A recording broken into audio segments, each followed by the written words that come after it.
Bom dia. Gravação em processamento, né? Falta só ligar o meu contador de tempo aqui, para não perder a noção da hora. Então, vamos lá. É a nossa aula do ponto 1.3, racionalidade. Eu vi que mais do que o número de alunos assistiu o vídeo lá que eu preparei sobre a literatura, né? Então, agradeço a atenção, né? Porque lá no estúdio do YouTube dá um número de visualizações que existiram, né? Então, já estamos com 20, né? Então, somos 15, 17 alunos ao todo, né? Então, tá bom. Então, muito obrigado. Então, a aula de hoje, né, nós vamos tratar desse tema a partir dos textos que eu já apresentei para vocês, né, Dil? Então, o roteiro, né, que eu vou basicamente percorrer previsivelmente, né, vou fazer alguns comentários introdutórios, depois repassar.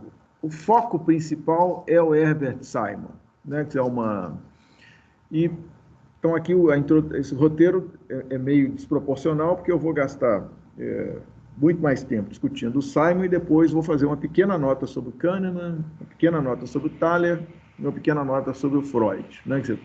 E depois tentar recompor isso tudo, né?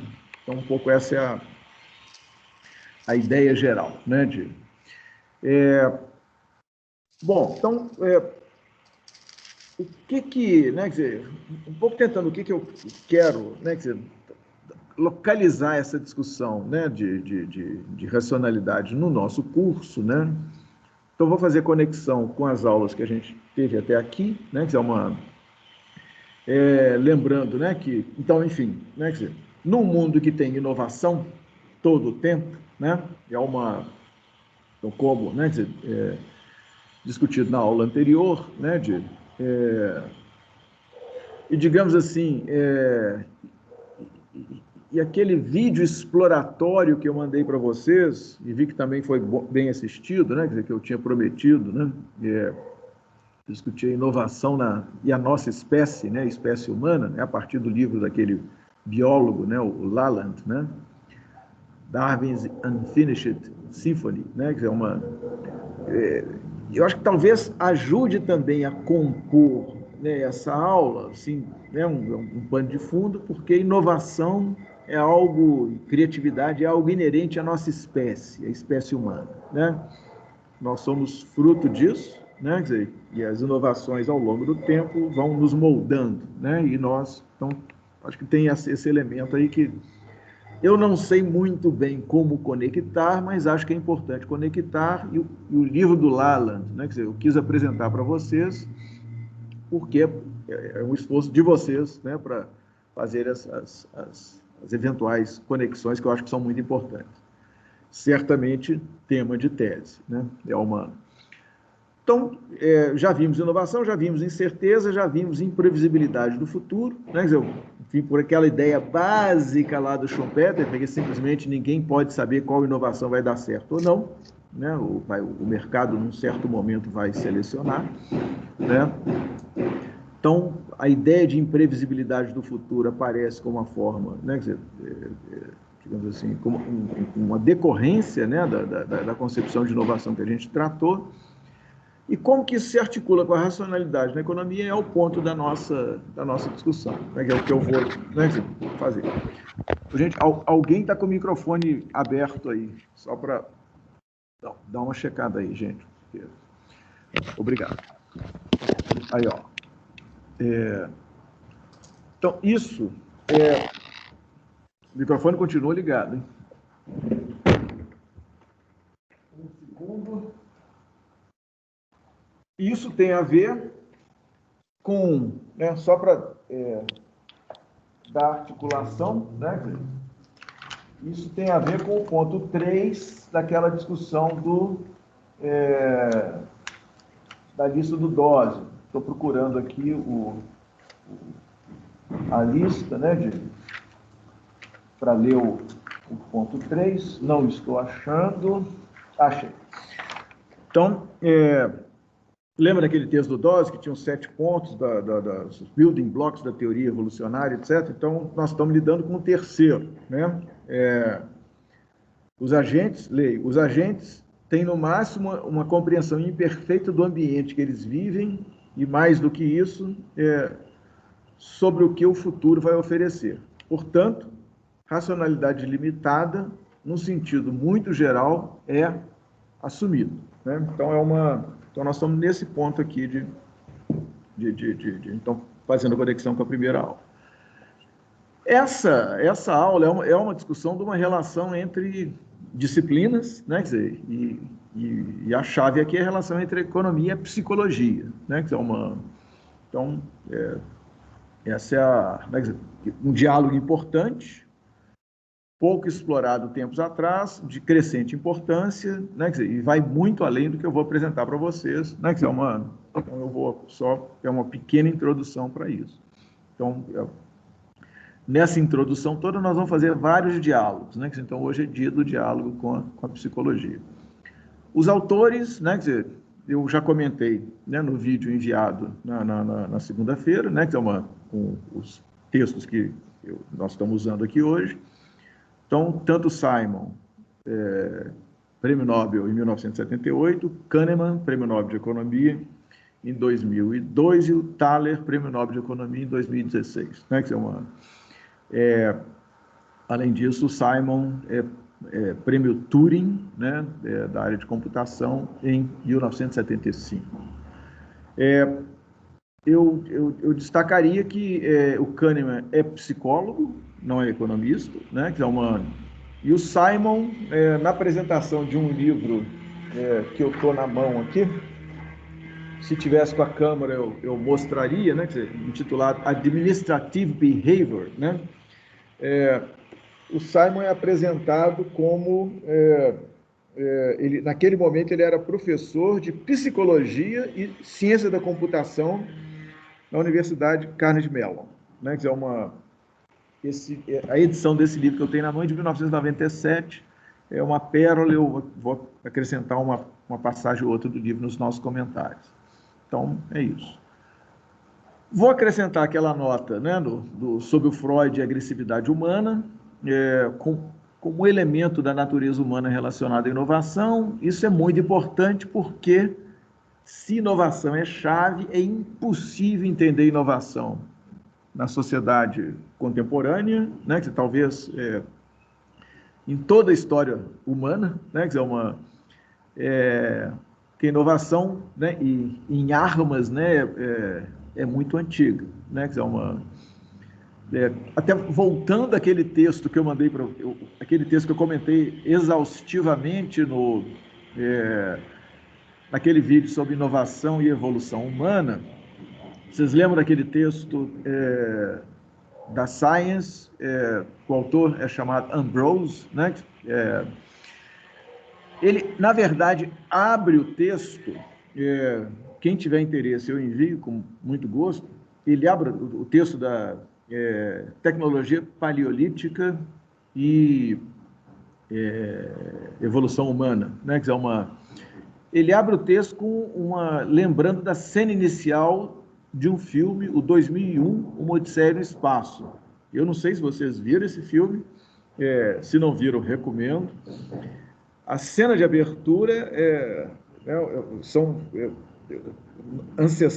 nossos ancestrais descobrindo que você pode pegar um osso, né, quer dizer, e usar como um instrumento para quebrar, né, quer dizer, e para bater, né, em outros, né, quer dizer, da mesma espécie. Então, talvez desde o início, né, digamos, elementos de agressividade, uso, né, para briga, né, quer dizer, o que é o antecedente de guerra, né, quer dizer, é importante. Né? Então, só para essa pequena referência, né? E na sociedade capitalista moderna, né, quer dizer, digamos assim, ou mais especificamente, né, quer dizer, para discutir o país líder nesse momento, né, quer dizer, tecnológica e economicamente, os Estados Unidos, é impossível discutir pesquisa e desenvolvimento sem avaliar os gastos de pesquisa e desenvolvimento com finalidade militar. Impossível, né, quer dizer, esse tema nós vamos voltar sequencialmente na próxima aula, né, quando a gente vai tratar do tema informação.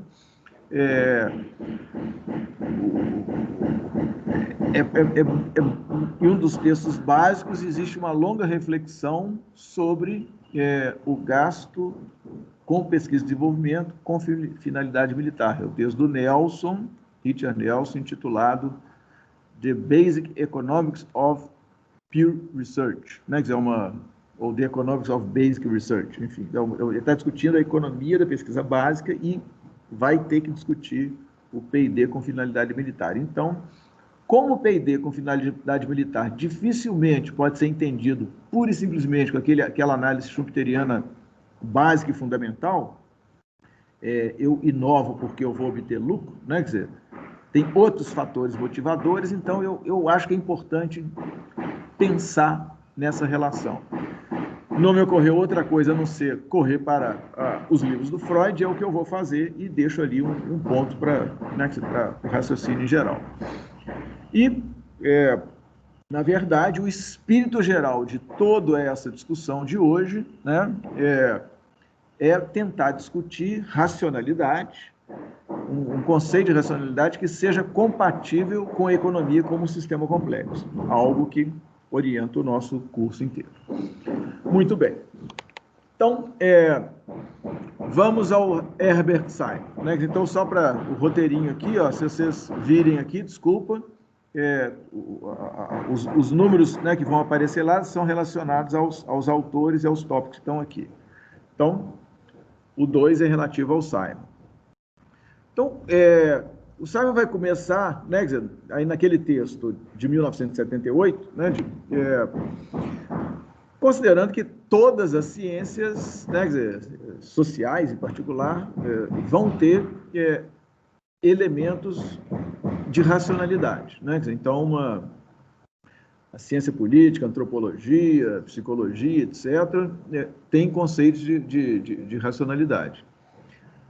A economia também tem, né? Quer dizer, mas aí ele vai, né, quer dizer, vai começar a botar a elaboração dele, né, falando que a economia, nós estamos em 1978,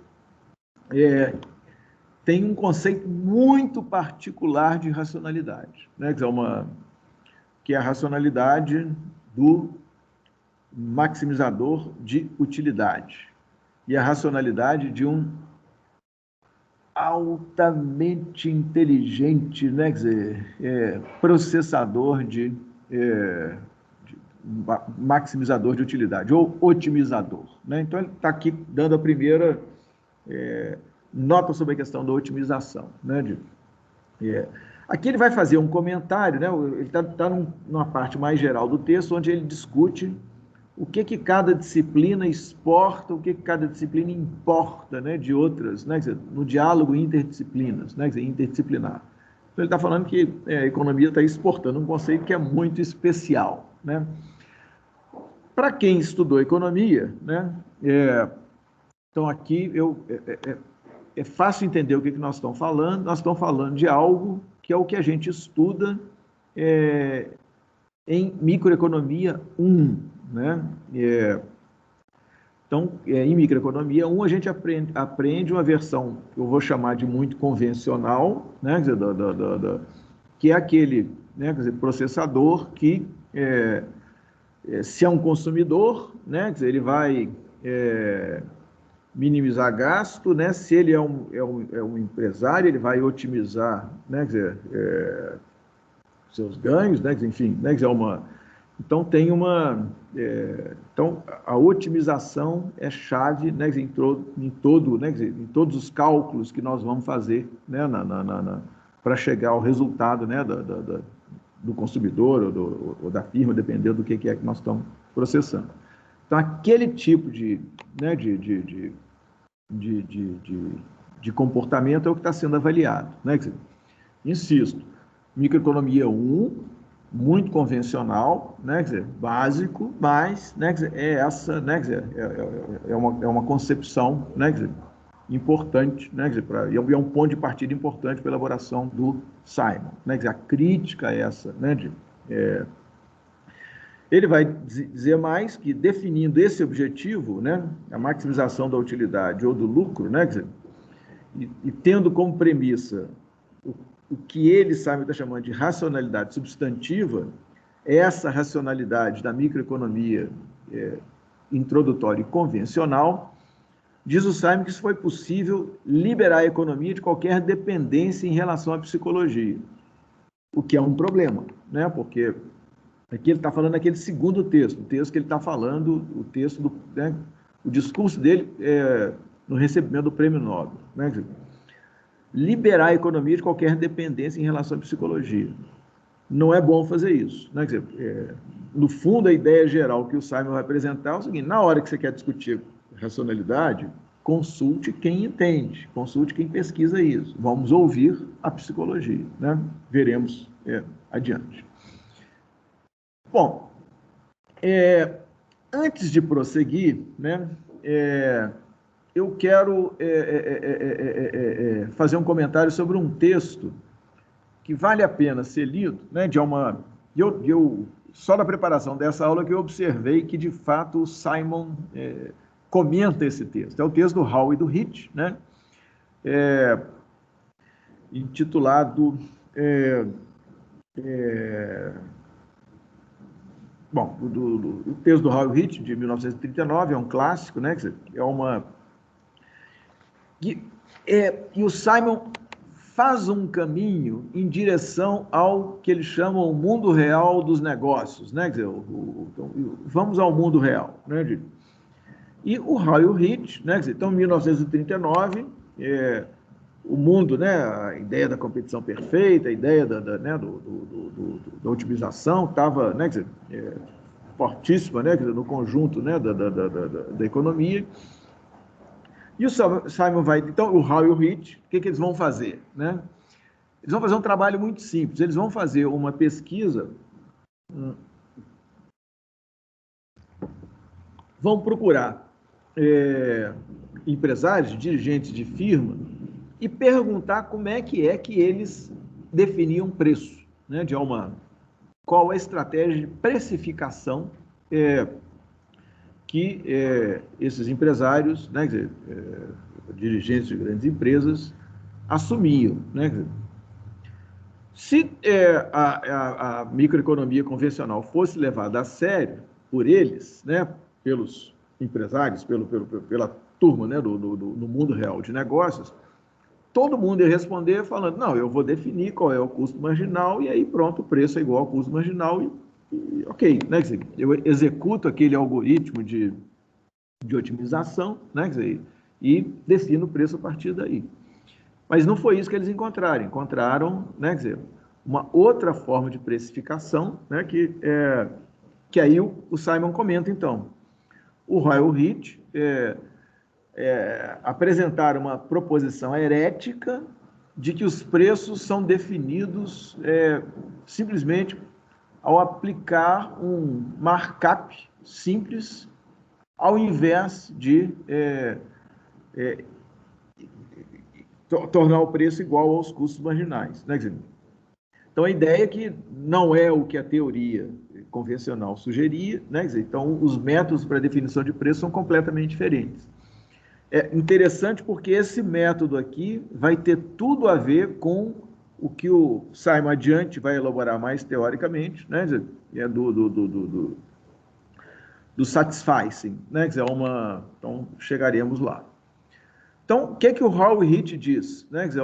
Dizem, né? A partir dessa pesquisa? Que a coisa mais importante que eles acharam nas respostas foi que o número de firmas, que o número de firmas não tem por alvo a maximização de lucros pelas equações da receita e do custo marginal, né? E que, na verdade, né, o que as empresas fazem era... Então, aqui, né, é o que a chave nesse texto, né, é o conceito de custo total, né? Então, basicamente, as empresas têm um algoritmo que pegam o custo direto por unidade, acrescentam, né, quer dizer, e vão acrescentar uma margem convencional, uma margem adicional, que ele diz que aparece a palavra convenção, né, quer dizer, por razões convencionais, frequentemente de 10%, que é feita para o lucro, né, quer dizer, Então, basicamente, como é que as empresas definem preço, né? Veem qual é o custo de produção e adicionam um markup. Ponto. Né? Quer dizer, qual que é o tamanho do markup? Aí tem toda uma discussão no texto que eles vão fazer. Não é por otimização. O Simon está chamando a atenção disso no começo, né? Quer dizer, é importante, e ele depois, inclusive, tem um comentário muito irônico, acho que é nessa parte, nesse texto dele, aquele de 1976, né? Intitulado From Substantive to Procedural Rationality, né? Onde ele fala que está um pouco nessa página 74, acho que abaixo ele comenta que vários jovens economistas nos Estados Unidos foram para empresas, né, para ver como é que a coisa funciona, um trabalho prático, né, estudo de casa, etc., né, e ninguém viu as empresas fazendo, né, cálculo de otimização baseado em custos marginais, etc., etc. Então, isso aí está na raiz, né, dessa elaboração toda. Ainda nessa nota aqui, se eu tivesse com um vídeo, eu mostraria a capa desse livro, do Simon, Administrative Behavior, né, pode me cobrar essa referência depois, que é um livro que o Simon, na primeira edição, é de 1945, né, que que eu acho que é importante para entender o Simon, né, quer dizer, ele fez um livro sobre o comportamento, né, administrativo, o comportamento nas organizações, que está na base de toda a elaboração que ele vai fazer posteriormente, né? Então, conhecer como uma empresa funciona, né? É um elemento importante para a elaboração posterior. A referência ao Hall e o Heath, né? Eu acho que é importante. E o Hall e o Heath vai reaparecer, inclusive, no nosso curso, quando a gente for discutir teoria de oligopólio, né? Quer dizer, estrutura, né? Quer dizer, a parte... introdução, 2, firma, 3, multinacional, 4, a parte 4, né? Quer dizer, estrutura de mercado, estratégia de concorrência, etc, etc. Então, Hall e Heath vão ser importantes para a discussão de oligopólio. Muito bem. Então, o Simon vai rapidamente apresentar, então, essa dicotomia, né? Quer dizer, a racionalidade substantiva versus a racionalidade procedimental. Então, uma definição das duas é importante, né? Então, para os economistas, né? Quer dizer,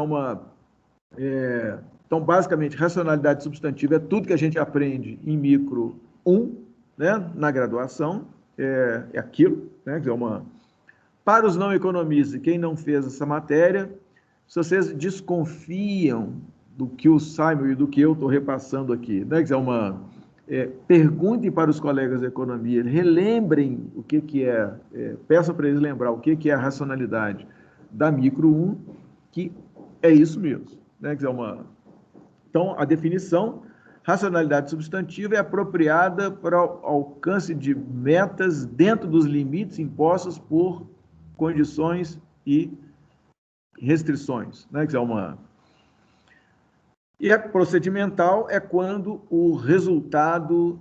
Quer dizer, as ações são resultado de deliberações apropriadas, né? Então, como é que se toma, né? Então, atenção para né? as condições de tomada de decisões, né? Então, a racionalidade substantiva vai, né? Veremos, né?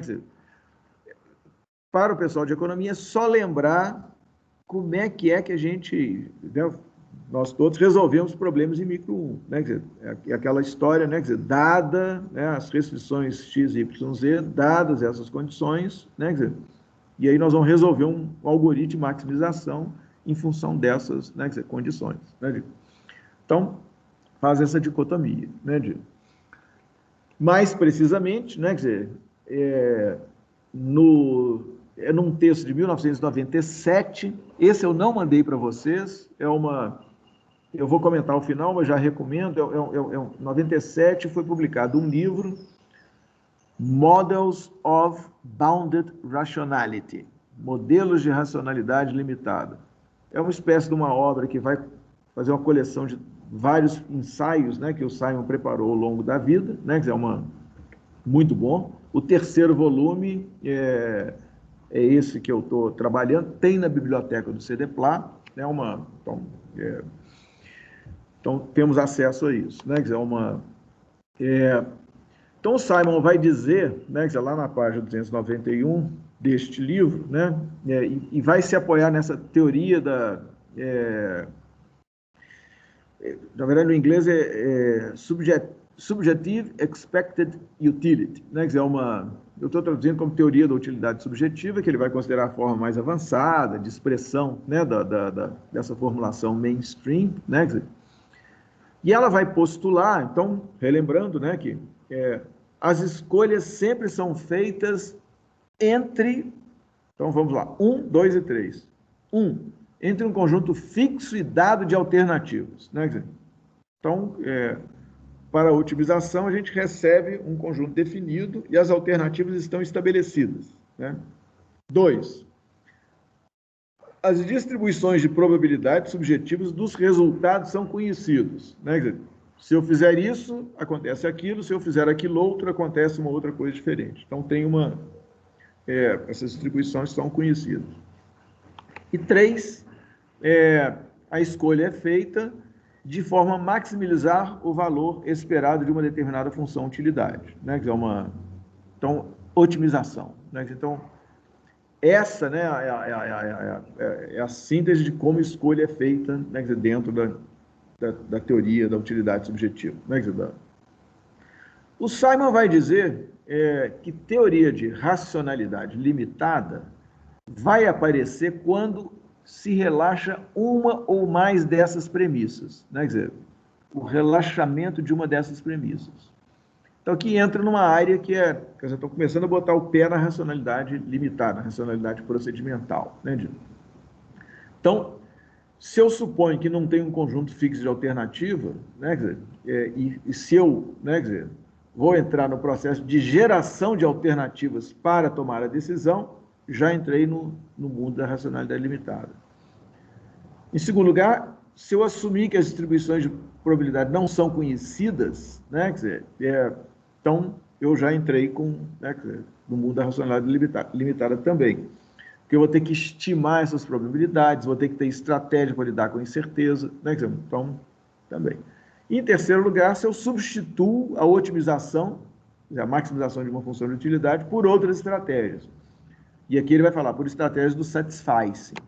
E o satisficing é a marca registrada do Simon. Isso é muito importante, né? Eu não tenho uma tradução, estou botando em inglês, que a tradução alcance de níveis de satisfação, talvez seja a melhor tradução. Adiante nós vamos discutir esse conceito, então fica aí, sai a otimização e entra a satisfaz, né?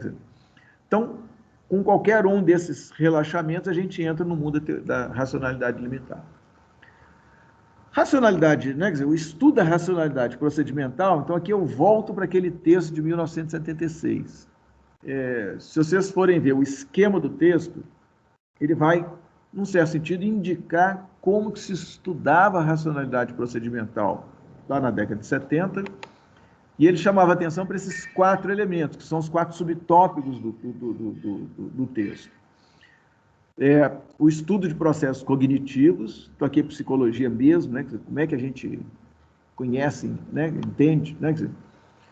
Depois essa historinha que eu comentei já lá no vídeo passado, né? Uma avaliação de eficiência computacional, como é que a gente processa informação, né? Então, nós humanos somos processadores de informação, temos como é que calcula, né, que é o quarto ponto, né? Quer dizer,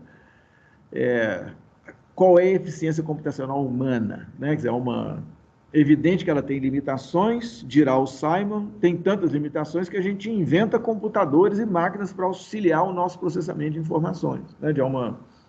E os avanços, né, na análise de eficiência computacional nos ajudam a entender, de novo, né, que repercute sobre nós. Né, Então, isso aqui é a cara do Simon no sentido de ele está mostrando a importância da interação com psicologia e com computação. Né?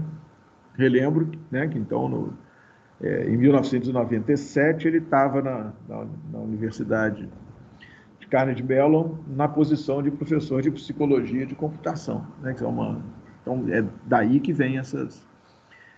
E, em terceiro lugar, um conjunto de decisões sob risco. Né, quer dizer, Então, como que você toma decisões em situações de complexidade crescente, vamos dizendo assim. Né? Quer dizer, Esses 4 elementos, né? Quer dizer, a obra do Kahneman é quase... Né? Quer dizer, vai se concentrar nesses elementos, né? Quer dizer, em particular no estudo de processos cognitivos, né? Quer dizer, como veremos, né? Quer dizer, no desenvolvimento posterior. Então, entender, né? Quer dizer, o estudo de racionalidade procedimental supõe essa interação forte, né, quer dizer, com psicologia e computação, né, que é naquele momento. Bom, então vamos lá para... agora o que eu vou fazer é voltar aquele... Né, quer dizer, né, quer dizer, quebrar esses 3 elementos, né, de alternativas, distribuição de probabilidade alternativas dadas, distribuição de probabilidades conhecidas e otimização, e ver como que o Simon vai propor alternativas para cada um desses pontos. Né? Então, vamos lá. O primeiro é a questão das alternativas. A vida no mundo real é muito mais complicada do que a solução de problemas de micro 1, né? Porque aquela frase, dadas essas e essas condições, ela pode não existir. Né? Então, as alternativas não estão dadas. Isso é muito importante. Né? Quer dizer, em particular para empresas, em áreas de ponta. Né? Então, diz o Simon, atores econômicos, executivos, por exemplo, né? Quer dizer, gastam muito mais tempo, vamos lá, buscando possibilidades de curso de ação e avaliando essas possibilidades, ou seja, estimando as suas consequências, e gastam menos tempo e esforço tomando a decisão final.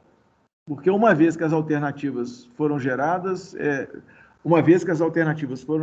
e as suas consequências examinadas. Então, a história é a seguinte, na verdade, em muitas situações da vida, você não tem alternativas em torno das quais você vai decidir. Você tem que pensar essas alternativas, tem que gerá-las, né? Quer dizer, tem que pensar nas consequências. E a decisão é a última coisa. Né? Quer dizer, como é que... pensem, por exemplo, o exemplo aqui pode não ser bom, mas quando, né, quer dizer, vai ter um caso que talvez eu vou mencionar várias vezes, né, quer dizer, quando a IBM, percebendo que estava atrasada na construção de computadores pessoais, né, quer dizer, ela subestimou computadores pessoais, né, lá nos anos 80, né, e ela vai ter que decidir como é que ela vai fazer para entrar na indústria de computadores pessoais. Ela teve que gastar muito tempo pensando como é que ela, né, quer dizer, ela não olhou o mundo e ficou, né, ok, eu tenho essa alternativa e aquela outra, né, quer dizer, ela teve que gerar alternativas, pensar alternativas né, quer dizer, gastou muito tempo, né, quer dizer, e chegou à conclusão que ela ia fazer, que ela tinha que criar uma coisa nova, né, que ela tinha que se apoiar em outras empresas para poder fazer o computador pessoal. Né? Então, ela precisava de contratar uma empresa produtora de software contratou uma empresa que ninguém conhecia, chamada Microsoft, para fazer software, e contratou uma empresa chamada Intel para fazer circuito integrado. Uma coisa totalmente nova, né, em função do que era a IBM naquele momento. Né? Quer dizer, então, ela gastou muito mais tempo pensando, né, quer dizer, gerando alternativas, do que tomando a decisão final. Porque as alternativas não estavam lá, não existiam. Né, quer dizer, então, ela teve que inventar. Então, esse é o sentido de... Né, quer dizer, os executivos da IBM não puderam sentar e falar assim, nós temos aquela opção, como é que a gente... Né, quer dizer, então, tiveram que criá-las. Né, então, e aí que podemos, né, quer dizer, e eu acho que é bom sempre, por exemplo, pensar em firmas líderes, né, quer dizer, porque elas sempre estão se confrontando com alternativas que inexistem, né, quer dizer, porque elas estão entrando no mundo novo, né, quer dizer, então aqui podemos depois discutir um festival de exemplos desse tipo. E o Simon vai dizer, a geração de alternativas é um processo longo e custoso, né? E em situações do mundo real, o grau de completude, né, quer dizer, dessas alternativas está longe de estar garantido. Né, quer dizer, então, aí vai continuar. Teorias de busca ótima podem ajudar de alguma forma, mas os limites no processo no comportamento do humano de geração de alternativas observado no laboratório é geralmente descrito como uma busca heurística, né? Quer dizer, buscando encontrar alternativas satisfatórias, entrando com satisfazem, ou alternativas que representam uma melhora sobre essas previamente disponíveis. Então, aqui ele já articula a ideia do satisfazem, que vou comentar mais adiante, né, com essa, né, de como é que se organiza esse processo de geração de alternativas. Muito bem. O segundo é avaliação de consequências, né, quer dizer, não dá para saber, né, que aí ele vai dizer, né, limites cognitivos, no caso, a falta de conhecimento e os limites da nossa habilidade de prever o futuro também tem um papel central na avaliação de alternativas. Né? Então, quer dizer, como avaliar, né? Então, há uma tremenda incerteza aqui, né? E problemas nessa nossa capacidade quebra, né, a racionalidade substantiva e joga para um outro campo, né, que é para o campo da racionalidade procedimental. Não dá para saber, né, de antemão quais são as consequências. E, em terceiro lugar, o critério de escolha, chave na elaboração, né, do Simon. Então, aqui ele vai fazer a crítica à ideia de otimização. Isso é muito importante. Né? Então, ele fala, a premissa de maximização coloca uma carga pesadíssima, muitas vezes insuportável, né? Sobre a carga computacional do tomador de decisão. Né? Se otimizar todo o tempo é um negócio muito pesado. Né? A teoria da racionalidade limitada busca identificar na teoria e no comportamento real procedimentos para escolha, para tomada de decisão, que sejam computacionalmente mais simples. Computacionalmente mais simples. Aqui tem que ver o Simon como um cara na computação. Aquela frase lá, eficiência computacional e humanos é ilustrada aqui. Né? É disso aqui que ele está pensando. E fala também de que tem que dar conta de inconsistências observadas nos padrões da decisão humana. Inconsistências.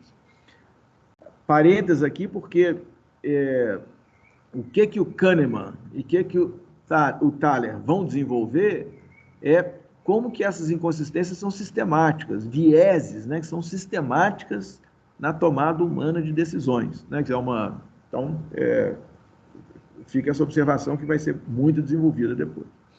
Então, ok, então se a otimização tem esse problema, essa discussão leva à definição do satisficing.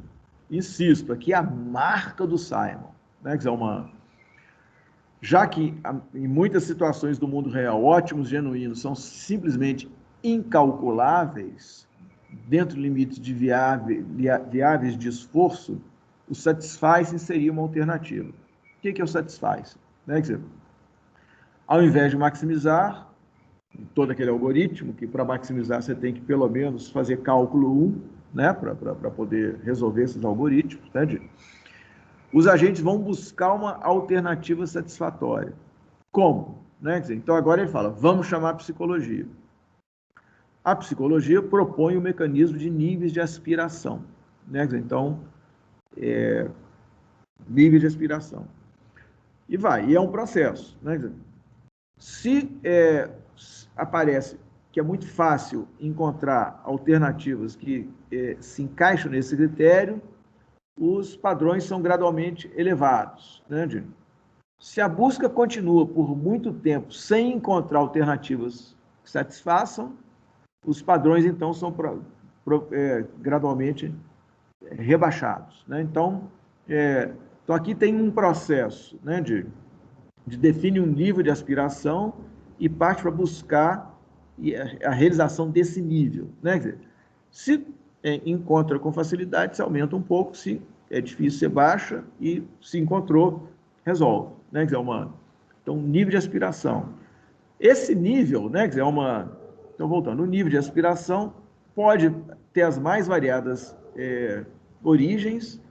Então, o esquema do Hall e do Hitt, né, que o Simon citou no começo, mostra como, na pesquisa deles, em 1939, a maioria, né, das empresas, né, tinha uma visão muito convencional, tinha um nível de aspiração, né, bem definido, eu quero ter 10% de lucro, ponto. Né, isso aí define o jeito que ela, né, escolhe, né, enfim, né, faz o cálculo, define o preço, etc, etc.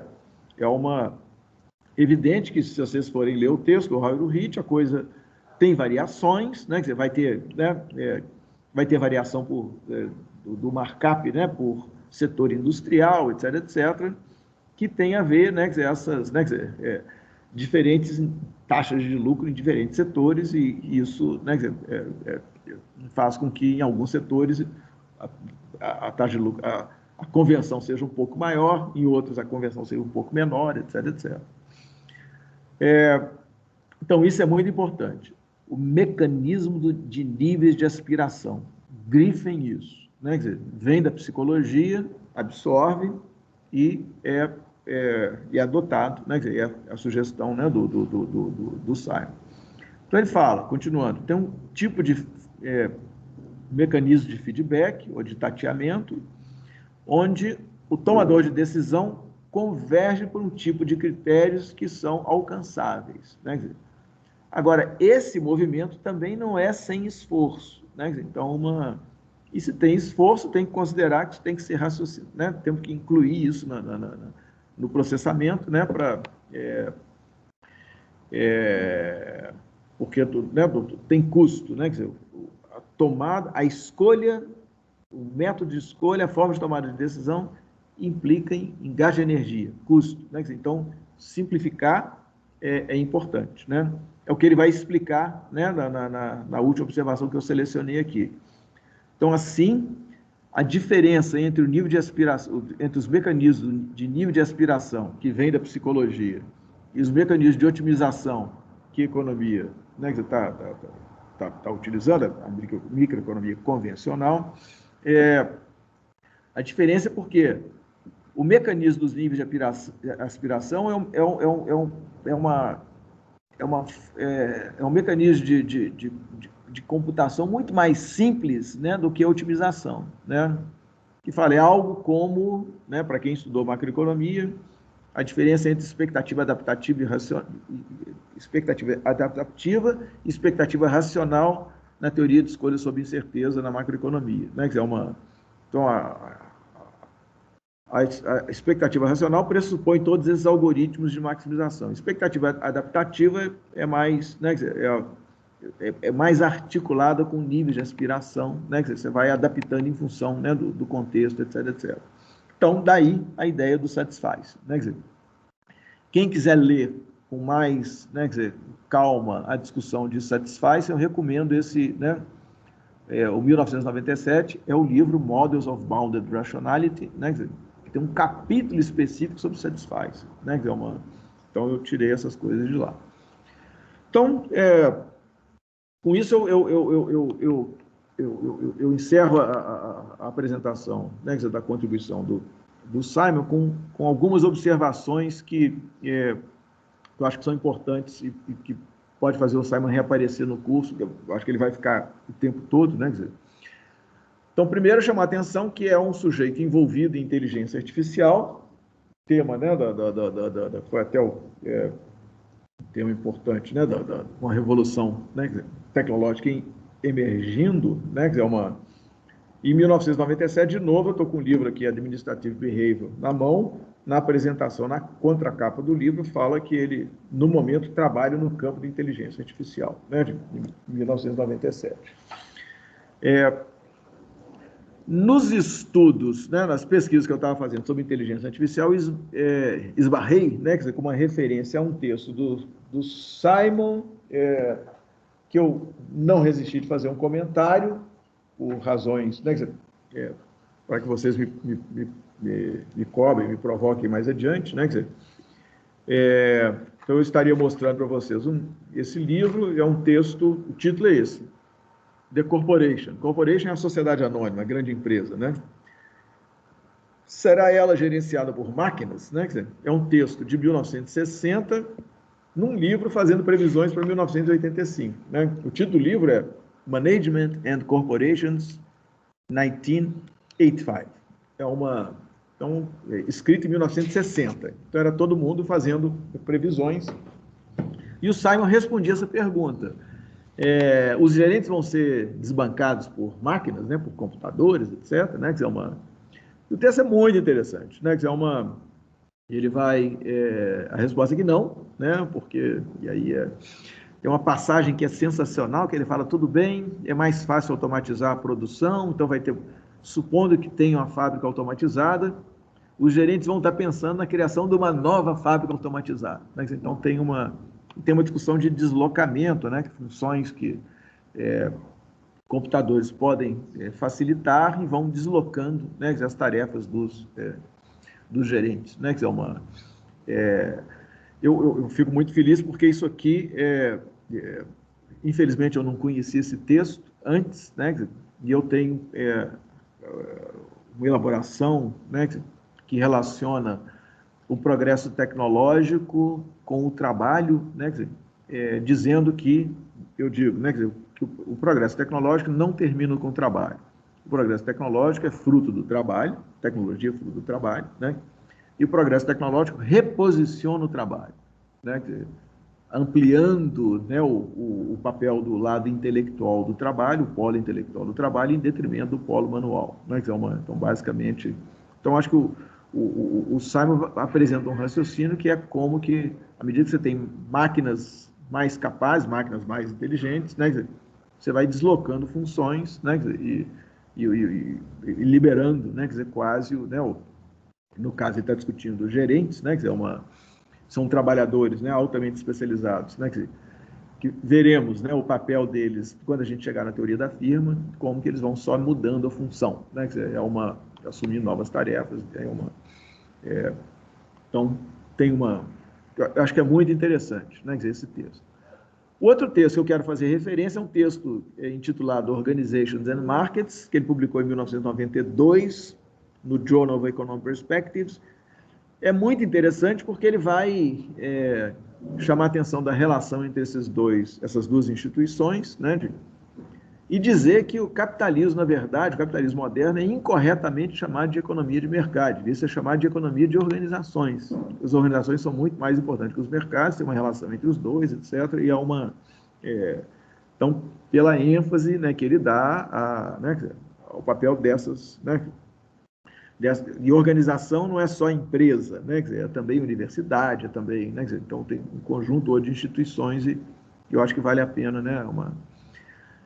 Depois eu já fiz essa referência, né, desse livro, eu falei dele, Models of Bounded Rationality, está aí o nome, busquem, né? Quer dizer, as referências que eu utilizei foi para o volume 3º dessa obra, né? Então fica aí a sugestão.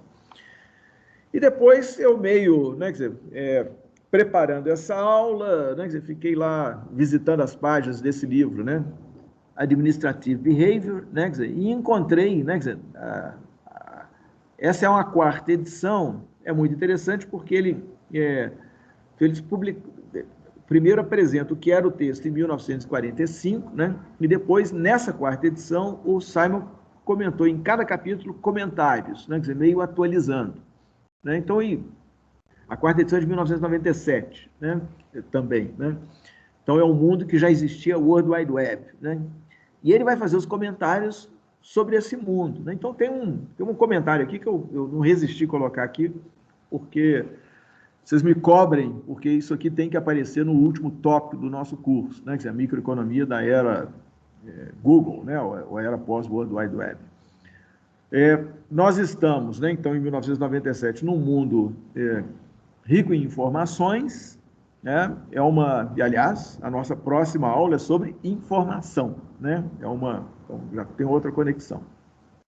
E aparece uma nova escassez, né? Quer dizer, a nova escassez é o quê? É o tempo humano para processar e acompanhar toda a informação que flui, né? Quer dizer, sobre nós, né? Quer dizer, então, ou seja, tem muita informação e o problema é a nossa capacidade de lidar com ela, né? Acho que cada um de nós tem exemplos que se multiplicam, né? Quer dizer, com nós mesmos, né? Ou com as pessoas que nos cercam, né? Sobre essa inundação de informação que hoje existe. Então, isso aqui nos leva de volta ao texto de 78, porque tem um tópico que ele, né, dizia a atenção como um recurso escasso, né, então acho que tem que revalorizar isso, né, e lá em 1978 ele chama atenção que o jeito de lidar com a informação é importante porque muita informação, mesmo no contexto 78, né, a nossa atenção pode ser deslocada do que é importante para o que é não importante. Né? Então, acho que isso é fundamental para a discussão de uma economia da informação. Né? Então, com isso eu encerro o Simon. Né, vocês estão resistindo? Eu já estou com 50 minutos de exposição. Tudo bem até aqui? Tudo bem, professor. Então, tá. Tudo bem. Obrigado. Ok. Então, eu fico aqui que eu acho que a aula à distância é bacana e tal, mas a aula presencial é insubstituível. Mas, enfim, exatamente por... O meu raciocínio é como se eu estivesse na frente de vocês na sala. Né? Não sei por que razão eu fico olhando só para o data show, mas... Ok. Então, obrigado por dizer que está seguindo. Bom, então, indo para o final da aula, um golinho d'água aqui. Muito bem. Então, agora temos o livro do Kahneman, né, que eu quero fazer, vou usar duas transparências, né, 2 slides sobre ele, né, que é então, o Kahneman, Prêmio Nobel 2002, psicólogo, né, que se vocês paginaram o livro, viram como é interessante, né, que assim, eu acho que aquela história, excesso de informação, né, tem que guardar para a gente ler depois com calma.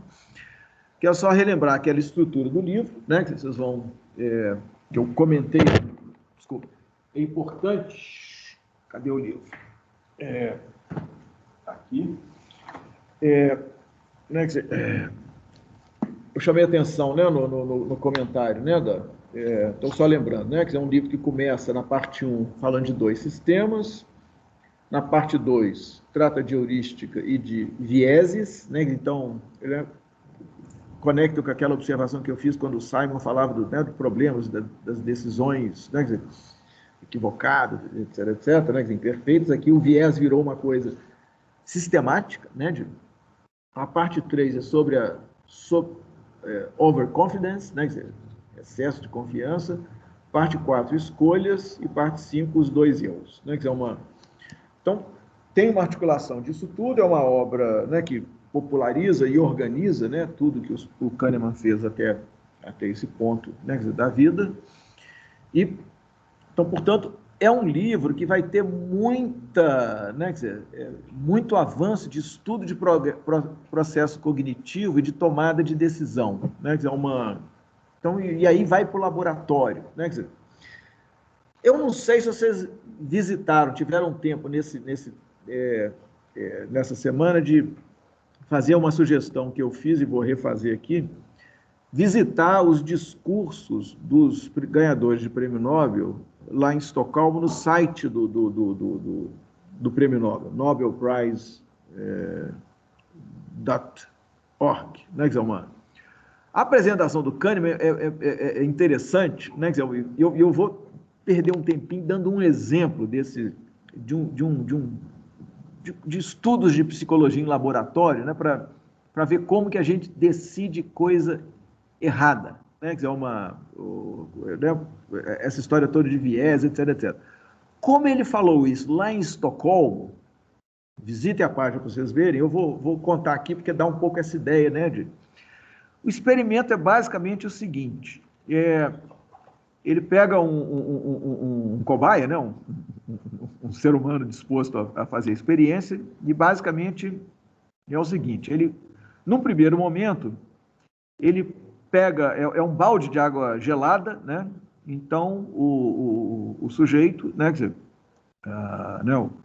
o cobaia, né? do estudo, pega e bota o braço nesse balde, né? Quer dizer, e o Simon e o Kahneman, né, marca o tempo. Então, são 2 momentos. Num primeiro momento, ele pega, né, o cobaia vai botar a mão no balde.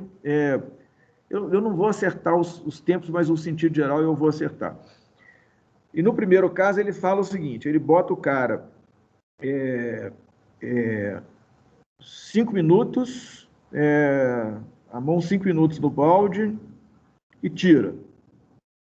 Espera um pouquinho, espera passar uns 5 minutos, e aí coloca pela segunda vez a mão, né, o braço no balde, gelado, por mais 5 minutos, né, e tira. Tudo bem. Vocês somaram, né? O sujeito ficou com o braço no balde gelado durante 10 minutos, né? 5 minutos primeiro, 5 minutos depois. Depois, passa um tempo, ele chama o cara de novo e fala, agora, bota sua mão no balde. Pega o balde, né, de água gelada de novo, o cara bota a mão e ele deixa o cara lá durante 7 minutos, né? 7 minutos e meio, né? Muito bem. Aí o cara ficou com a mão no balde, tirou, né? Ok, 7 minutos e meio. E aí, no final, ele faz a pergunta, em qual das situações você ficou com mais tempo no balde? Na primeira, aquela que você... evidente que o cara não tem um relógio, né? Quer dizer, então é a percepção psicológica. A primeira vez, aquela vez que você pôs 2 vezes a mão no balde, ou a segunda, você ficou uma vez só. Todo mundo responde que é a segunda. Porque é a percepção, né, de ficar mais tempo, né? Enfim, aí entra, né, quer dizer, todo mundo responde de forma errada, né? Quer dizer, porque você ficou mais tempo na primeira vez, 5 minutos, e depois mais 5 minutos. Né? Na segunda você ficou só 7,5, não 10. Né? Então, esse tipo, né, Então, tem um conjunto de experimentos desse tipo que ele vai vendo como que nós somos levados, por razões as mais variadas, a tomar decisões. Nós temos problemas para lidar com questões relativas à média. Aí tem toda uma série de deduções. Então, por isso que ele vai fazer uma teoria, né? Quer dizer, então parênteses, eu perdi um pouco de tempo nisso, porque é um pouco para dar ideia do que é que o pessoal faz em laboratórios, né, de psicologia, né, de estudos sobre como é que é tomada de decisão, de percepção, né, Então, portanto, o que o Kahneman vai falar a seguir, né, quer dizer, está baseado em muita pesquisa desse tipo, né, quer dizer, então, é isso aí.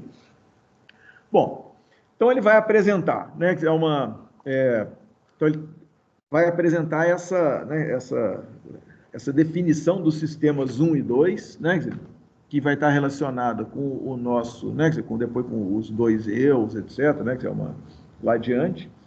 Então, nas páginas 20 e 21, ele define, né, o que são esses dois sistemas. Né, Sistema 1, então ele vai, leio, né, na página 20, é o sistema que opera automaticamente e rapidamente, com pouco ou nenhum esforço ou nenhum sentido de controle voluntário.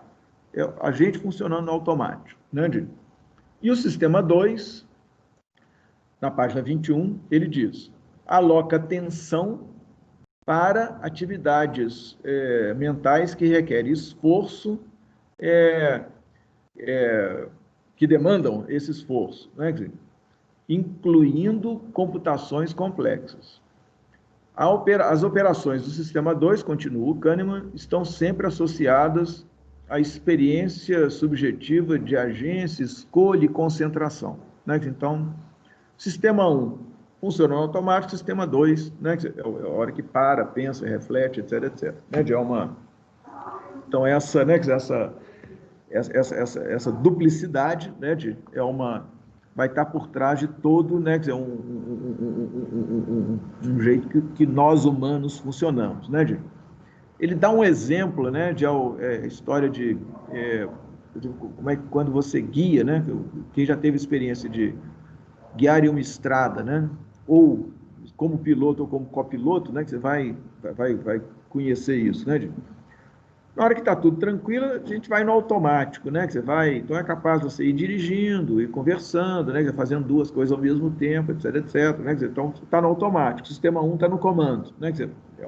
Enfim, a gente já interiorizou muito, né, essa capacidade de dirigir estradas tranquilas, né? Tudo bem. Mas aí chega um ponto que aquela estrada que não está muito boa, é uma curva, tem um caminhão na frente, né? Então, nessa hora, normalmente, diz o Kahneman, né, as pessoas vão parar de conversar porque, opa, né, não dá para ir no automático, né? Eu preciso de me concentrar, né? Eu preciso prestar atenção, preciso, né, Então, normalmente, né, se para de conversar e seria como, né, o sistema 1 fala, eu não dou conta, ou o sistema 2 fala, deixa eu assumir o controle disso aqui, porque se ficar no automático vai ter problema. Então, um pouco, né, essa combinação das duas coisas. O problema, eu acho que muitas vezes, daí o problema de viés, o problema de erro sistemático, etc., que muitas vezes o sistema 1 não entrega, né, o controle para o sistema 2. Né, então, e aí tem um conjunto de problemas, né, na tomada de decisão, etc., que vão acontecer. Né, nesse caso, né, da direção, a coisa é muito clara, né, então não tem dúvida, né, então o sistema 2 assume o controle, né, em ultrapassagens perigosas, etc, etc. Mas, então, isso não vai acontecer em outras coisas, e na economia isso enfim, por isso o livro, por isso o título, né, Thinking Fast and Slow, né? Então, o pensando rápido é o sistema 1, pensando lento, né? É o sistema 2, né? E esse intercâmbio é algo que ele vai, né, tirar um conjunto de deduções. Psicologia mesmo, né? E aplicação para a economia. Bom, eu selecionei 4 observações aqui dessa, né, além do comentário do capítulo, né, 24, que é que eu acho que são muito interessantes, né? Que é um comentário que ele faz sobre a Google na página 200, né? Quer dizer, que é meio assim, todo mundo fala, né, Google, empresa bem-sucedida, etc, e tal, e aí, contar a história da Google, todo mundo vai contar, né, quer dizer, aí a narrativa acaba sendo aquela narrativa que era uma vez 2 estudantes de doutorado em Stanford, etc, né, e até chegar ao que é. Ele fala, mas tem um detalhe que, né, que é importante, né, quer dizer, tem golpes de sorte, né, quer dizer, que são importantes nessa narrativa, né, quer dizer, leio aqui, como é o Kahneman, que é um prêmio Nobel, que está contando isso, né? Então eu estou, né? Estou acreditando, acho que não é fake news, né? Então ele vai falar no episódio que ele diz, né? Quer dizer, na página 200, né? Que numa ocasião memorável, os fundadores da Google foram profundamente sortudos. O que faz a história ficar muito melhor, etc, etc. Parece que, leio aqui o Kahneman, um ano após a fundação da Google, a Google foi fundada em 1998, né? Então, em 1999, imagina 2 estudantes de doutorado, né, da universidade que têm uma ideia, criam uma empresa, etc. Se eu ganhar 1 milhão com isso aqui, nós estamos bem demais, né? É perfeitamente compreensível, né? Então, volta a leitura. Um ano após a fundação da Google, eles, né, o Brin e o Page, né, os 2 fundadores, então doutorandos de Stanford, quiseram vender a sua companhia por algo em torno de $1 milhão, né? Mas, continuou o Kahneman, o comprador achou que o preço era muito alto e não comprou. O resto da história a gente sabe, né? Então ele diz, mencionar esse incidente da sorte, né? Quer dizer, único,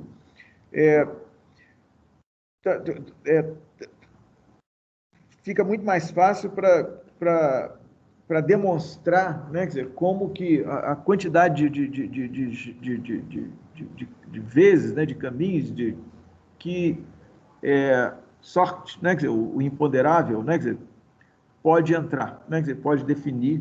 Nós estamos falando aqui, né? Isso aqui é economia industrial mesmo, né? Quer dizer, uma empresa, né? Quer dizer, se o cara não tivesse achado que era muito caro, né? Quer dizer, o comprador, não sei quem é o comprador, né? Quer dizer, então a história era outra, né? Quer dizer, então né? Quer dizer, esse evento. Depois ele faz um comentário, né? Quer dizer, essa palavra eu deixei em inglês aí, knowable, né? Quer dizer, eu não sei se uma boa tradução seria conhecível, né? Que a gente consegue conhecer. Então ele faz um comentário sobre a crise, né? Quer dizer, assim, ela era conhecível, né? Quer dizer, aí é a crise de 2007, 2008, né? Estou na página 201, né? Ele menciona então ele que está muito em linha com, né? Com aquilo que o Simon falava, né? Da dificuldade, né? Da geração, né? De saber a consequência de ações, etc, né? Então ele vai contar, né? Quer dizer, ele fala que eu leio, né? Na página 201. Eu ouvi de muitas pessoas que sabiam, antes do que aconteceu em 2008, que a crise financeira era inevitável, né? E ele falou, o problema todo é o uso desse verbo, saber, knew, né? K-N-E-Y, né? Era mesmo, né? Então aí faz uma série de comentários e conclui, né, que eu infiro daqui que de fato a crise não era knowable, não era conhecível, né? Quer dizer, e aí tem, né, quer dizer, tem uma decorrência aqui que tem problemas na linguagem que vão implicar que o mundo é mais conhecível do que ele é, né? E que isso ajuda a perpetuar uma ilusão perniciosa, né? Quer dizer, eu acho essa frase aqui super importante, super articulada, né, com a ideia de uma a economia capitalista moderna como um sistema complexo, né? Quer dizer, é muito difícil você saber que né, algo vai acontecer, né? Quer dizer, a gente sabe que muita coisa vai acontecer, as coisas têm consequências imprevisíveis, etc. E nós estamos vivendo, né, a conjuntura hoje é um exemplo, né, quer dizer, completo disso. Né, quer dizer, quem é que sabia que aquele vírus ia causar o que está causando? Né, tudo bem, há textos da gente que anunciava que tem um problema, pode vir uma pandemia, etc. Né, quer dizer, mas o momento onde é que, enfim, né, quer dizer, o que quão conhecível, né, quer dizer, são esses eventos, né, quer dizer, crise e eventos como isso, né, quer dizer, acho que é um ponto importante para a nossa conversa aqui. Depois ele vai comentar, né, quer dizer, que o sistema 1, né, então definido ali na página 20, né, quer dizer, ele tem um problema que é mais geral, que ele vai tornar o mundo mais coerente do que ele é, né, quer dizer, ou vai fazer com que o mundo nos pareça muito mais coerente do que ele é. Então, é toda uma fonte de ilusões, né, que são várias, né, quer dizer, que a economia sofre terrivelmente com isso, etc, etc. E aí tem esse último comentário que eu selecionei, entre essas ilusões, né, quer dizer, essa ilusão que nós entendemos o passado alimenta a overconfidence, né, a sobreconfiança na nossa habilidade de prever o futuro. Né, quer dizer, então, quer dizer, nós entendemos o passado, né? Dizer, então, será? Tem uma ilusão que a gente entende, né? Dizer, e mesmo tendo entendido, né, isso apenas vai criar um problema a mais, que é essa sobreconfiança sobre a habilidade de prever o futuro. Então, acho que são tópicos relevantes para o nosso curso, que vão reaparecer, né? Dizer, e talvez o entendimento de uma economia complexa, né? Quer dizer, complexidade no sentido que nós vamos discutir, né, adiante, né, quer dizer, encaixa perfeitamente, né, né, quer dizer, essa visão de racionalidade encaixa, né, nessa visão do sistema. Depois eu sugeri, inclusive, né, que uma alternativa de resenha do livro do Kahneman fosse esse capítulo 24, né, o motor do capitalismo, que está discutindo os empresários, né, que é assim, sensacional e muito útil para nós, porque discutiremos empresários adiante, né, e discutiremos natalidade e mortalidade de empresas, né, então ele vai, né, aqui eu só estou pondo aqui a estrutura do capítulo, né, primeiro ele fala do otimismo, então é um traço, né, eu até não sei se valeria, nesse ponto eu sempre falo, aqui dá para articular melhor com a visão do Schumpeter, de empresário, etc., né, que tem um trabalho interessante, uma pesquisa interessante a ser feita aqui, né, mas evidente que eu acho que é impossível um empresário ser pessimista, né, quer dizer, ninguém se mete a abrir um negócio e acha que, né, ele não vai dar certo, né, então o otimismo aliás, né, quer dizer, isso vale para muitas atividades. Ninguém começa um curso se achar que ele não vai ser útil para a vida. Ninguém inicia uma pesquisa se não achar que, né? Enfim. Então, o otimismo é uma coisa, né, que nos move, né, e nos induz a um conjunto de erros, né, possivelmente. É um pouco o que ele está dizendo. Então, depois ele fala, ok, esse otimismo é bom que seja, etc, etc, mas estou lendo uma frase aqui, os tomadores de risco subestimam, né, as probabilidades que eles encontram, né, que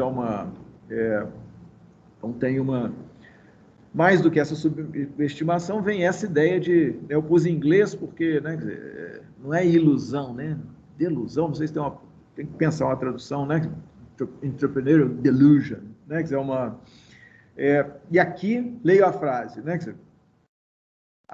duas frases eu vou ler. As chances, página 256, as chances de uma pequena empresa sobreviver durante 5 anos nos Estados Unidos está em torno de 35%. Então, a probabilidade de uma empresa sobreviver durante 5 anos nos Estados Unidos é de 35%. Isso aqui, nós vamos voltar a discutir isso no texto do Keynes, de 1998, sobre natalidade e mortalidade de empresas, discutir no penúltimo tópico do nosso curso, de ter dados sobre isso, né? Então, ok, então a mortalidade de 65%.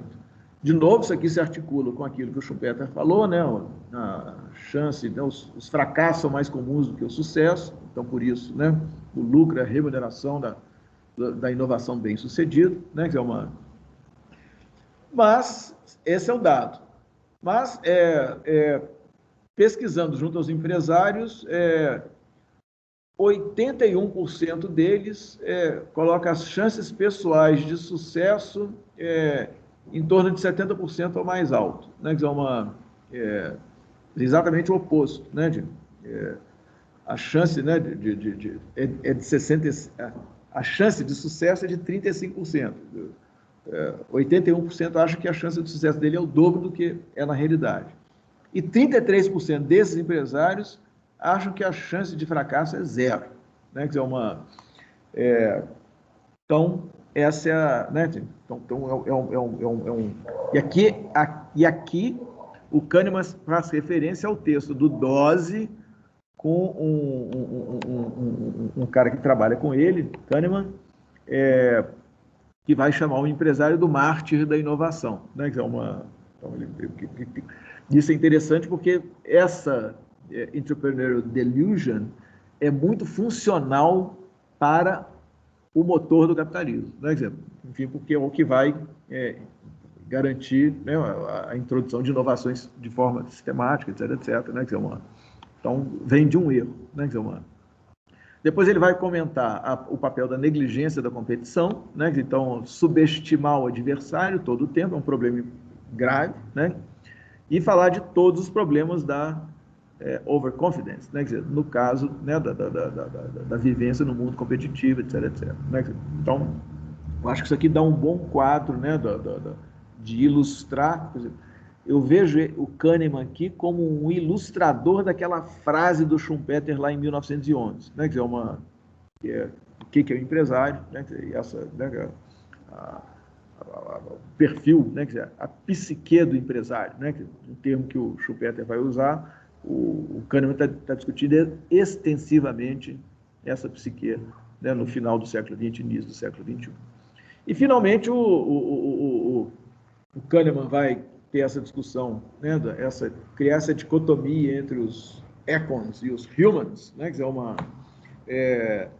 lá na página 411 e 415, né, que é um tópico, né, das suas conclusões, né, e ele fala, ok, né, moçada, toda a crítica, né, que já vem desde aqui vamos traduzir, toda a crítica que o Simon já fez à racionalidade substantiva, né, aquela descrição de racionalidade, né, que abre espaço para o desenvolvimento, né, crítico, né, da racionalidade procedimental, racionalidade alimentar, etc, etc. O Kahneman desenvolve bem, né, isso aqui a partir, inclusive, dos acúmulos do próprio Simon e dele, né, e ele vai dizer o seguinte, ó, na página 411, agora eu quero dizer o seguinte, que nós não estamos dizendo que ele reclama que muitas vezes acusam um dos textos dele de ter demonstrado que as escolhas humanas são irracional. Ele fala, não é isso, né? O que a nossa pesquisa demonstrou foi que os humanos não são bem descritos pelo modelo do agente racional, né? Ou pela racionalidade substantiva, traduzindo em termos, né, então, tem algo mais em entender, né? O humano, né? Enfim, quase dizendo assim, senhores economistas, ouçam nós, psicólogos, né, para entender o que é o ser humano, né? O ser humano quem toma decisão econômica é um ser humano, né? Então, aí faz esse contraste que eu acho que é importante para fechar. Muito bem. O Thaler são comentários mais rápidos, né? Já estou com 1h20 aqui, né? Então, Thaler vai, no texto dele, o texto de 2016, ele ganha o Prêmio Nobel no final desse ano, né? Quer dizer, 2016. Então, ele vai discutir o projeto mais geral de uma economia comportamental. Como eu ressaltei no vídeo, né, ele faz uma volta aos clássicos, vai dizer, não, o Adam Smith já era um economista comportamental, etc, etc, o que é um ponto legal, né, Keynes, né, e outros. De importante, eu selecionei 3 coisas aqui. Ele faz a crítica ao as if, né, que é uma... o que é o as if? Né, que é uma... que é interessante, inclusive, porque ele, Thaler, localiza, né, essa... Ok, né, onde é que entra essa é uma discussão de metodologia na economia, né, quer dizer, que é um conceito que vai ser celebrizado por um prêmio Nobel da economia, que é o Milton Friedman, né, da Universidade de Chicago, que o Thaler diz, né, que em reação à ideia do satisficing, né, quer dizer, que vai dizer, não, as pessoas não fazem, né, ninguém faz otimização, etc, etc, né, quer dizer, aí entre outros autores, incluído o Friedman, vai dizer, não, tudo bem, é isso mesmo, mas não fazem, mas era como se fizessem, né? No fundo, todo mundo, né, eu não sei se ele chega a fazer analogia com aquele jogador de basquete, né, que você imagina o número de cálculos que um jogador de basquete, um craque, tem que fazer para pegar uma bola lá do meio e acertar a cesta, né, quer dizer, monte as equações que descrevam aquele movimento, né? Que certamente o Michael Jordan não faz, né? Não faz aqueles cálculos, né? Mas aí emenda, mas é como se ele fizesse, né? Dizer, e faz uma analogia, né? Que todo mundo está fazendo aquelas, né? Quer dizer, raciocinando com nível de aspiração, etc. Mas era como se estivessem fazendo os cálculos todos da otimização, etc, etc. Então o Simon fala, não, o Thaler fala, as if está errado, né? Quer dizer, porque que o problema não é que os agentes se comportam como se fizessem a otimização sem fazer, não fazendo, né? Quer dizer, na verdade é porque as expectativas, etc., todas elas são previsivelmente enviesadas, tem viés no jeito que as decisões são tomadas, né? Então, a coisa é muito mais complicada do que o as if sugere, né? Então, na verdade, então ele vai fazer uma resposta à resposta, né? E dizer, a nossa agenda de pesquisa está dizendo a quantidade de vieses, né? de coisas tendenciais que as ações humanas, né? Em economia contêm, né? Então, esse é um primeiro elemento importante. O segundo elemento é interessante, que então, na página 1593, ele vai dizer, ok, só que um dos problemas da teoria convencional, né, então todo mundo vai lembrar que né, é um individualismo, né, enorme, cada agente é egoísta, né, pensa em si, por isso que ele vai otimizar, etc, etc. O resultado geral é positivo, né, enfim, aí tem todo um raciocínio da ideia do sistema, etc, etc. Mas aqui ele vai falar, não, está errado, porque os seres humanos não são completamente egoístas, como supõe a microeconomia convencional. Ao contrário, diz ele, o seu instinto inicial é de cooperar. Então, tem uma série de pesquisas sobre comportamento em jogos, etc., né, o dilema do prisioneiro, né, que vai ser julgado, né, de forma sistemática, etc, etc. Então, ele diz que prêmio Nobel, que o primeiro instinto é cooperar, na medida que eles esperam que os outros vão fazer da mesma forma, vão também cooperar, né? Então, eu acho que é muito importante e de forma, né, faz uma associação com o texto do Laland, né, o Darwin Infinite Symphony, né, que foi base para aquela discussão especulativa que eu fiz, né, sobre a inovação e a evolução humana, porque, né, ele vai chamar muita atenção naquele capítulo, né, as fontes da cooperação, e vai associar, né, quer dizer, inovações importantes como melhorias nas coletas, caça, né, quer dizer, melhoras que estão na base de melhoras nutricionais, que vão, enfim, detonar aqueles feedbacks positivos, né, que fazem com que a gente termine, inclusive, desenvolvendo o nosso cérebro, né, que tem exigências metabólicas tremendas, né, a cooperação está em torno daquilo, né, que é desse processo lá para o Laland, que está por trás da origem da língua, né, da linguagem, que é uma característica distintiva, né, da linguagem gramatical que diferencia nós humanos de todos os nossos, todas as espécies que vieram antes da gente. Então, é uma nota que eu achei que é interessante. E depois ele vai fazer um comentário que merece ser lido. Aliás, o Kahneman também tem um comentário sobre isso, né? Os CFOs, né? Quer dizer, o Chief Financial Officers, né? Quer dizer, o principal, né? Quer dizer, gerente financeiro, né? Quer dizer, o diretor financeiro das grandes empresas, a incapacidade de previsão deles, né? Quer dizer, então, está profundamente documentado. Ok, o Kahneman tinha chamado a atenção disso, né, que ele diz assim que, na verdade, a capacidade de previsão seria algo como se imagina o diretor financeiro de uma empresa dizendo que as chances de ganho no mercado financeiro variam de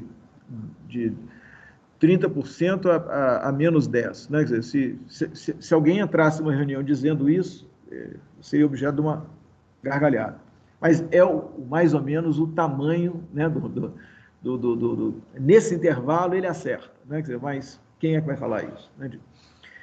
Muito bem, só que aí agora o Thaler acrescenta uma coisa que quer dizer, não é só o problema da incapacidade de previsão, é também a ausência de consciência desse problema, dessa falta de habilidades preditivas. Né? Quer dizer, tem incapacidade, mas ninguém tem consciência que tem essa incapacidade. Eu acho que é sensacional.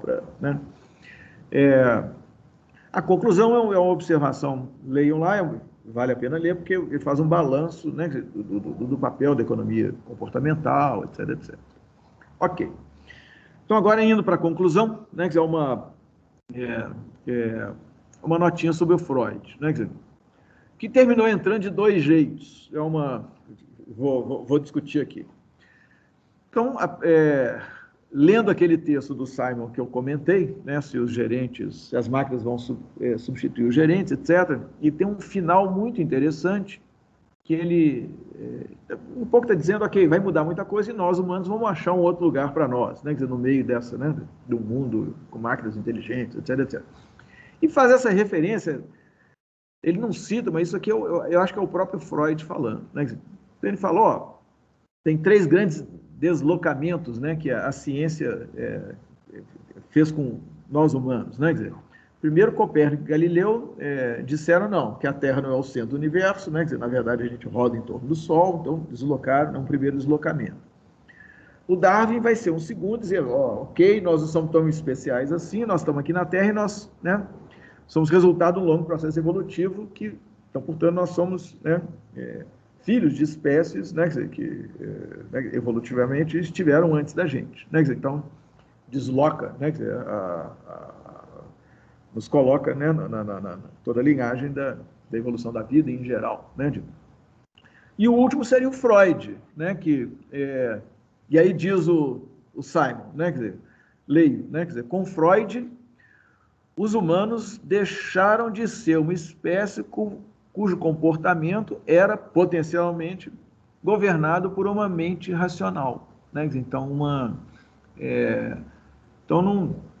nós somos governados por mais do que uma mente racional. Então, por isso, né, há outros elementos, né, eu chamaria atenção, então, para a agressividade, né, por que tem guerra. Né? Então, aí é o comentário sobre a correspondência entre o Einstein e o Freud. Só de ver uma carta dessa eu já fico assim, né, são dois gênios, né, duas, né, certamente grandes referências para a civilização, né, então os dois trocando uma carta sobre um problema, sobre o que é a guerra, né, é algo altamente instrutivo. Então, a leitura da guerra, dessa correspondência já é eu pelo menos, né, um enriquecimento cultural tremendo, né, a carta, eu mandei a carta porque ela tem a ver com... Quer dizer, o Freud vai estar começando a elaborar, a sintetizar o papel da agressividade, né, na nossa espécie, etc., que ele vai apresentar de uma forma muito mais acabada, né, no livro Mal-Estar na Civilização, né, com aquele trecho que eu já comentei com vocês antes, e deixa eu então já pular para ele, né? Então, na carta ele vai, né, quer dizer, apresentar elementos sobre, né, quer dizer, essa, né, então na página 167 que eu mandei para vocês, né, quer dizer, espero que respeitando, né, tirando um scanner do livro, que apenas para finalidades acadêmicas, né, não tem nenhum ganho, então eu estou respeitando o direito autoral, né, quer dizer, informando onde está, né, está no livro da coleção Os Pensadores. Então ele diz, então ao longo da página ele vai dizer, bom, a verdade é que os homens não são, né, falando linguajar ainda, né, não neutro em termos de gênero, né, quer dizer, mas pagando o preço do tempo que vivia, né, então eu vou, né, os seres humanos não são criaturas gentis, né, quer dizer, e fala que tem uma poderosa cota de agressividade, né, nessa, né, na nossa dotação instintiva, né, fala do homem lobo do homem, né, que é uma citação do Plauto, né, que no rodapé aqui, né, e vai, né, comentar o papel da agressividade cruel, né, e ilustra com como eu acho que eu comentei no vídeo, né, com as atrocidades cometidas durante migrações raciais, as invasões dos hunos, pelos povos conhecidos como mongóis sob a chefia de Gengis Khan e Tamerlão, continua lendo, ou na captura de Jerusalém pelos piedosos cruzados, ou mesmo, na verdade, os horrores da recente Guerra Mundial, a Primeira Guerra. Quem quer que relembre tais coisas terá de se curvar humildemente ante a verdade dessa opinião, fecha aspas, né, que é o papel da agressividade. Né, quer dizer, então ele chama a atenção dessa inclinação, vai falar da existência da inclinação para agressão e dizer, né, que, em consequência dessa mútua hostilidade primária dos seres humanos, a sociedade civilizada se vê permanentemente ameaçada de desintegração. Né? Então, então, o que ele está falando na página, né, quer dizer, 137. Né, quer dizer, então, temas como poder, agressividade, etc., têm que ser incorporados na discussão da racionalidade, né, quer dizer, porque, né, quer dizer, então vamos juntar as coisas, né, quer dizer, como diz o Kahneman, o negócio da teoria não é para dizer que as decisões são irracionais, né, quer dizer, diz o Simon, vamos lembrar do Freud, que ele nos trouxe que nós não somos governados só por uma mente racional, há elementos irracionais, né, quer dizer, agressividade, etc, etc. Então eu estou puxando esse assunto, julgando que é um tema para pesquisa, que é um tema, né, que é importante, que nós temos que dar conta, né, quer dizer, insisto, porque poder, né, quer dizer, a inspiração militar está por trás, né, de muitas atividades que levam à inovação, né, que então temos que incluir aí. E então o último comentário dessa carta que eu tinha apresentado essa carta, né, botei na bibliografia, né, tenho discutido para chamar a atenção, então, né, da necessidade de incluir a questão da agressividade, né, quer dizer, na discussão da racionalidade, né, quer dizer, posto que somos isso, né, nós somos os humans, né, que o Kahneman tanto insiste que a gente deve, né, quer dizer, discutir, né, quer dizer, então tem que incluir isso. Não sei como, né, mas sei que precisa incluir. Então fica aqui a nota de uma necessidade, né, que eu chamo a atenção. Agora, essa carta puxa uma coisa muito interessante, uma discussão sobre incerteza, que é que eu queria exemplificar, né, quer dizer, então, isso me ocorreu quando eu estava dando uma aula sobre esse tópico num curso de Economia Política da Guerra e da Paz, né, que é estava discutindo guerra, né, quer dizer, teve a primeira, vinha a segunda, tem bomba atômica, tem, né, quer dizer, E aí, essa carta, né, 1932, 33, né, quer dizer, eles, né, quer dizer, tanto Einstein como Freud se identificam como pacifistas, né, quer dizer, que eu acho que é o que toda pessoa civilizada deve ser, né, quer dizer, somos pacifistas, nós odiamos a guerra, etc, etc, e vão dizer isso insistentemente. Beleza. Só que em 1939, o Einstein vai escrever uma carta, né, quer dizer, com outro físico húngaro, para o Franklin Delano Roosevelt, presidente dos Estados Unidos, falando o seguinte, eu acho que é possível desenvolver uma bomba atômica e que é bom investir nisso. Né, eu não sei o papel da carta, tem uma polêmica tremenda, mas certamente, né, o Roosevelt leu, né, e depois foi criado o Projeto Manhattan, né? É um projeto importantíssimo, né, inclusive para a discussão de ciência, né, e tecnologia depois, que ao final gerou a bomba atômica, né? Então tem é difícil dizer se a carta causou o Projeto Manhattan, né, mas enfim, ouvir a opinião do Einstein é um negócio importante sempre, né, mas o meu ponto aqui é que o pacifista Einstein escreveu uma carta falando da necessidade de desenvolver a bomba atômica, né? Segunda Guerra Mundial, Hitler no poder, etc. Né? Muito bem. Aí, em 1947, eu achei essa matéria na Time, né? O nome do outro assinante da carta é o Szilard, né? Que é um físico húngaro, né? Aí ele fala, não, eu acho que não tem culpa, né?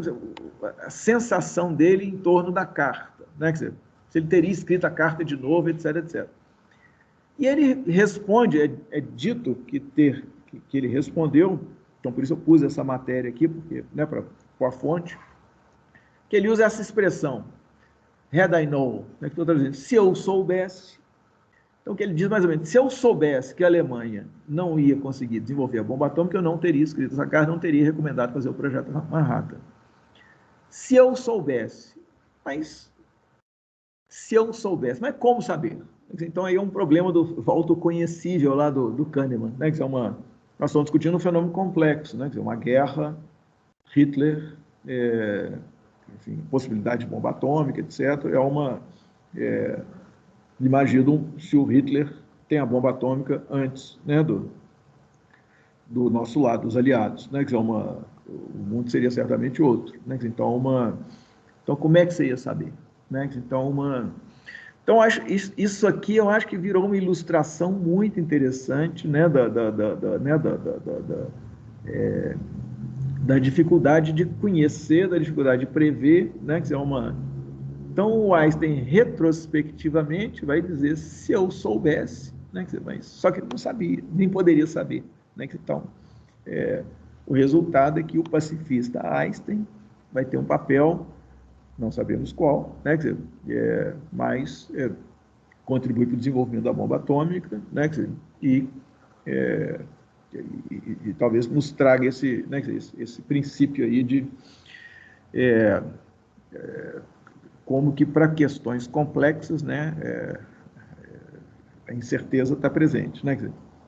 E o had I known aqui não é qualquer um, né? É o Einstein, né? Eu diria mais que o Freud também vai sofrer com isso, né? Porque ele pessoalmente, né, vai subestimar a possibilidade da invasão das tropas nazistas, né, da Áustria, né, e vai pagar um preço pessoal enorme, né, então também a dificuldade de entender né, a conjuntura política, né, que está vivendo, etc, etc. Ele foi literalmente salvo, né, por enfim, aí no final das contas ele consegue, né, se exilar na Inglaterra, né, mas perdeu as irmãs, enfim, então é um erro de previsão importante, etc, etc. Mas voltando então, né, a nota sobre o Freud, né, eu queria falar só sobre, né, os elementos, né, de agressividade, né, que compõem a nossa racionalidade, né, fiquei muito feliz de encontrar o Simon, né, falando isso, né, mas acho que ele não desenvolve esse aspecto. Então, fica um tema aí para... mas me parece que uma colega minha, a professora Lísia, comentou, conversas, né, do corredor, que tem gente fazendo pesquisa nessa área, né, que é uma que a gente deve acompanhar, etc, etc. Eu pretendo ver melhor um pouco isso, melhorar pelo menos essa nota, né, sobre esse tema aí.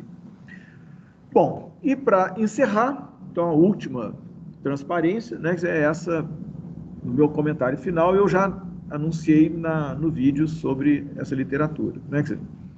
Então, o Simon, no texto de 1978, essa discussão toda de racionalidade é importante porque nós queremos lidar com situações de crescente complexidade cognitiva, né? Que é onde temos inovação, transformações estruturais, né? Que é pandemias não previstas, né? Que é ou previstas, mas não, né, conhecíveis no exato momento, qual que é a característica específica, etc, etc, qual é o vírus, né, de onde ele ia sair, por onde ele ia caminhar. Então, essas situações demandam que a gente lide com os aspectos procedimentais da racionalidade. Por isso, esta aula. É isso. Então, muito obrigado. Eu, com isso, encerro a gravação, né? Então, e ela estará disponível breve eu mandarei o link para vocês, para quem não pôde ver. É isso. Muito obrigado. Encerrada a gravação. Peraí, não encerrou, não. Parar a gravação. Parou. Tem certeza que tem?